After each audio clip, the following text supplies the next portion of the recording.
Hello guys, আসসালামু আলাইকুম। আজকে তৈরি করব শীতের ভাপা পিঠার রেসিপি। আশা করছি ভিডিওটি ভালো লাগবে। ভালো লেগে থাকলে অবশ্যই ভিডিওতে like, comment, share and subscribe করে দেবেন। পাশে থাকা বেল আইকনটি অন করে দেবেন যাতে নেক্সট ভিডিওটি সর্বপ্রথম আপনার কাছে পৌঁছায়। তো চলুন ভিডিও শুরু করা যাক। আজকে যেহেতু আমি ভাপা পিঠা তৈরি করব, তার জন্য চুলায় একটি ননস্টিকের কড়াই বসিয়ে দিয়েছি। তাতে দিয়েছি 1 কাপ পরিমাণে গুড় এবং 1 কাপ পরিমাণে নারকেল কোরানো।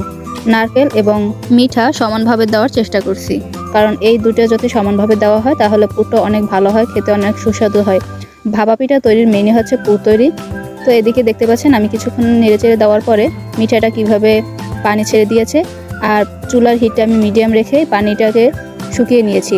আর এদিকে আমার পুর তৈরি করা হয়ে গিয়েছে, তাই এই পুরটাকে একটি বাটিতে উঠিয়ে নিচ্ছি। ভাপা পিঠার পুর তৈরির ক্ষেত্রে আপনারা এখানে চিনিও ব্যবহার করতে পারবেন মিঠার পরিবর্তে, তবে মিঠা ব্যবহার করলে একটু বেশি কালারফুল হয়। তো পুরটা তৈরি করা হয়ে গেছে, তাই একটি আবার ননস্টিকের কড়াই বসিয়ে দিয়েছি চুলায়। তাতে দিয়েছি 3 কাপ পরিমাণে পানি, আর পানিটা ফুটতে শুরু করছে। আর হ্যাঁ, 3 কাপ পানি থেকে আমি হাফ কাপ পরিমাণে পানি উঠিয়ে নিয়েছি পরবর্তীতে দেওয়ার জন্য। আর এখানে প্রথমে 2 কাপ পরিমাণে চালের গুঁড়ো দিয়েছি, দেন আবারও হাফ কাপ পরিমাণে চালের গুঁড়ো অ্যাড করে দিয়েছি। পানির সাথে চালের গুঁড়োটা আমি একটু মিক্স করে নিচ্ছি নেড়ে চেড়ে। তো লক্ষ্য করতেছি যে পানি একটু কম হয়েছে, তাই আগে থেকে উঠিয়ে রাখা পানিটা আমি এখানে দিয়ে দিয়েছি, যা স্কিপ হয়ে গিয়েছে। এখন খুব সুন্দরভাবে আমি নেড়ে চেড়ে ডোটাকে তৈরি করতেছি, আর একটি ঢাকনা দিয়ে 5 মিনিটের জন্য রেখে দিয়েছি। আর হ্যাঁ, তখন আমি চুলার হিটটা একদম স্লো রেখেছি যাতে চালের গুঁড়োটা খুব ভালোভাবে সিদ্ধ হয়। তো 5 মিনিট পরে আমি ঢাকনাটা উঠিয়ে নিয়ে আবারও একটু নেড়ে চেড়ে নিচ্ছি। যখন দেখতে পেয়েছি যে হ্যাঁ খুব সুন্দরভাবে সিদ্ধ হয়েছে, তখন এখানে একটি স্টিলের সেনি নিয়েছি, আর তাতে সিদ্ধ করা চালের গুঁড়ো আমি ঢেলে দিয়েছি। আমি 2 মিনিট থেকে 3 মিনিটের জন্য ঠান্ডা করতে রেখেছি। যখন ঠান্ডা হয়ে গিয়েছে তখন হাত দিয়ে খুব ভালোভাবে মেখে নিচ্ছি। ভাপা পিঠা তৈরির ক্ষেত্রে খুব বেশি মুথে নেওয়ার প্রয়োজন হয় না, আমি প্রায় 3 থেকে 4 মিনিট পর্যন্ত মুথে নিচ্ছি। তো দেখতে পাচ্ছেন মুথে নেওয়া হয়ে গিয়েছে, তাই এখন এই ডোটাকে আমি 2 ভাগে ভাগ করব। মাছ থেকে 2 ভাগে ভাগ করে নিচ্ছি, আর একটি বোর্ডে করে 1 ভাগ নিয়ে নিয়েছি আর গোল শেপ করে নিচ্ছি রুটি তৈরি করার জন্য।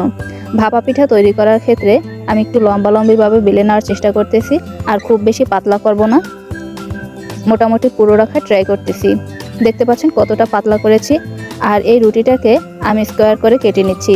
চাইলে রোল আকৃতির তৈরি করেও কেটে নেওয়া যায়, তবে আমি এখানে আগে থেকেই 4 পাশ থেকে কেটে নিচ্ছি। কেটে নেওয়া হয়ে গিয়েছে, তাই এখন এর উপরে আমি দিয়ে দেব আগে থেকে তৈরি করা পুর। আমি একটু পুরটাকে বেশি বেশি করে দেওয়ার চেষ্টা করতেছি, আর দেখিয়ে দিচ্ছি কিভাবে আমি রোল করে নিচ্ছি। একটু চেপে চেপে রোল করার ট্রাই করতেছি, তা না হলে খুলে যেতে পারে। তো রোল তৈরি করা হয়ে গিয়েছে, এখন আমি আঙুল দিয়ে খুব ভালোভাবে চেপে চেপে দিচ্ছি যাতে কোনো পার্ট বাই পার্ট খুলে না যায়। তো একই প্রসেসিংয়ে আমি 2টি রোল তৈরি করে নিয়েছি। আমি যে 2 কাপ চালের গুঁড়া ব্যবহার করেছি তাতে 2টি রোল তৈরি করা হয়েছে, আর একটি স্টিমারে করে আমি সেদ্ধ করতে দেব, তাই স্টিমারে বসিয়ে দিয়েছি। আমি রাইস কুকারে প্রায় 15 থেকে 20 মিনিট পর্যন্ত সিদ্ধ করে নিয়েছি। সিদ্ধ করা হয়ে গিয়েছে, তাই এখন একটি ছুরির সাহায্যে পিস বাই পিস কেটে নিচ্ছি। কাটার সময় খেয়াল রাখবেন যেন রোলটা ঠান্ডা হয়। গরম অবস্থায় রোল কেটে নিলে এটি খুলে যেতে পারে বা ভালোভাবে কেটে নেওয়া যাবে না। দেখতে পাচ্ছেন কতটা সুন্দর হয়েছে, দেখতে যতটা সুন্দর খেতে অসাধারণ লাগে। চাইলে বাসায় একবার ট্রাই করতে পারেন। আর আমার ভিডিওটি যদি আপনাদের কাছে ভালো লেগে থাকে তাহলে অবশ্যই আপনাদের ব্যক্তিগত মতামত কমেন্ট বক্সে জানিয়ে দেবেন। তো আজকে এই পর্যন্তই, ভালো থাকবেন, সুস্থ থাকবেন। আর পরবর্তী ভিডিও দেখার জন্য অবশ্যই ভিডিওতে like, comment, share and subscribe করে দিয়ে পাশে থাকবেন। আল্লাহ হাফেজ।